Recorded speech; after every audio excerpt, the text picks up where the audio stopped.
Hey everyone! So, have you ever dreamed of building your very own national park, like piece by piece? Well, today we're going to do just that as we dive into the absolutely beautiful world of Cascadia Junior. This is a game all about creating habitats, attracting amazing wildlife, and really just bringing your own little corner of the Pacific Northwest to life. So, let's get right into it.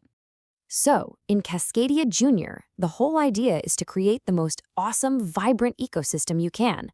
You're literally piecing together different habitats and trying to convince all this beautiful local wildlife to come and make a home there. And it's pretty simple, really. The player who builds the most balanced and thriving environment, well, they're the winner. I mean, seriously, who hasn't thought about that? It's such a cool idea. And that is the exact feeling this game totally nails. You're putting together mountains, forests, and rivers, trying to create this perfect little spot for bears and foxes and hawks to live. It really is like building your own private nature preserve, but it's all right there on your table. Okay, so before we start building our amazing wilderness, we gotta know what we're working with, right?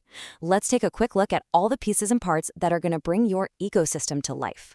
All right, first up, we've got the habitat tiles. These are, and I'm not kidding, the absolute heart of the game. You've got 50 of these things, and each one is this cool double hexagon shape. So one half shows a type of terrain, like a forest or a river, and the other half has an icon for an animal that loves that spot. These are literally the building blocks for everything you're gonna do. Next, you have these panorama boards. And honestly, think of this less as a game board and more like a really beautiful scorecard. As you hit certain goals in the game, you'll be placing tokens here, and it ends up creating this gorgeous little scene that tracks how well you're doing.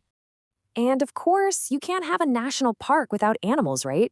So say hello to the wildlife. The game comes with 90 of these awesome little wooden animal tokens. You've got bears, elk, salmon, hawks, and foxes. And your whole job is to build habitats that make them want to move into your park. And speaking of those bears, here's a little fun fact for you. Get this, a real grizzly bear can chow down on almost 100 pounds of food in just one day. Crazy, right? It kind of puts things into perspective when you're trying to build a cozy home for these huge, magnificent creatures. And finally, we have these, sighting tokens. You can basically think of these as your secret stash of points. You earn them by attracting animals and by building big habitats. And here's the cool part. You keep them face down the whole game, so nobody knows how many points, or conifer cones as they're called, you've got until the very end. Okay, now for the really fun part. How do you actually play? The game has this super simple, really satisfying flow. On your turn, you're just going to make a couple of small choices that help your own little ecosystem grow and get better. Every single turn just comes down to these 4 super simple steps. Choose land, add land, check for wildlife, and refill the market. It's so easy to pick up. Let's walk through exactly what that looks like. So your turn kicks off with a simple choice. There are always going to be 2 habitat tiles face up in the middle in what's called the market. All you have to do is pick the one you want, the one you think is going to fit best into the landscape you're building. All right, step 2. You take that tile you just picked and add it to your own personal environment. The only rule here is that it has to touch at least one of the tiles you've already put down. And a little pro tip for you, you're gonna want to try and group matching habitats together. You'll see exactly why in a second. Okay, step 3 is where the magic happens, attracting the animals. So after you place your tile, you scan your whole map. And if you've just made a connected group of 3 matching animal icons, and they're not covered yet, bam, you've attracted that animal. You get to take 3 of that animal's little wooden tokens, cover up those icons, and for your reward, you get to grab one of those awesome secret sighting tokens. And while we're talking about attracting animals, here's a really cool one about the salmon. They have this amazing homing instinct, which means they always swim back to the exact same river where they were born to have their own babies. How cool is that? It just makes putting those river tiles down feel extra special, doesn't it? And to finish up your turn, all you do is grab a new tile from the face-down stacks and put it in the market to replace the one you took. And that's it. Seriously, your turn is over, it's on to the next player, and the game just keeps rolling. Okay, so you've been building this beautiful landscape turn after turn. But how do we figure out who actually won? Who made the best ecosystem? Let's talk about how the game ends and how you add up all those points. The end of the game could not be simpler. Once everybody at the table has had 10 turns, that's it. Game over. And since you start the game with one tile, everyone ends up with this cool, totally unique landscape made of exactly 11 tiles.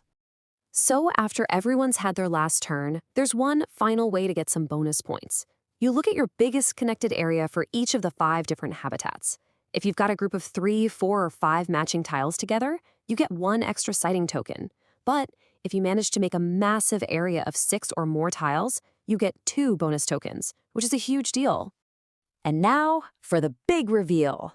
This is the moment of truth. Everybody grabs all those sighting tokens they've been collecting the whole time, from the animals and from those big habitat bonuses, and everyone flips them over at the same time. This is when you finally get to see how many conifer cones are on the back. Then you just add them all up. You count every single conifer cone on your tokens, and whoever has the most is the winner. It's that simple. So a final score might be something like, say, 15 points, which is a really solid game. But hey, once you've got the hang of the basic game and you're feeling like a seasoned pro, there's another way to play that really kicks things up a notch and adds a whole new puzzle to solve. This is the advanced mode, and it introduces these wildlife cards. See? Each card chooses a totally unique scoring pattern for one of the animal types. So now, you're not just making simple groups of 3 anymore. Oh no.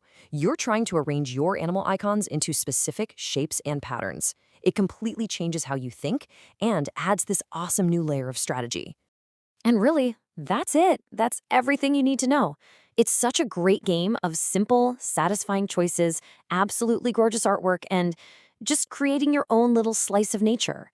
So now that you know the rules, the only question is, what kind of amazing corner of Cascadia are you going to create?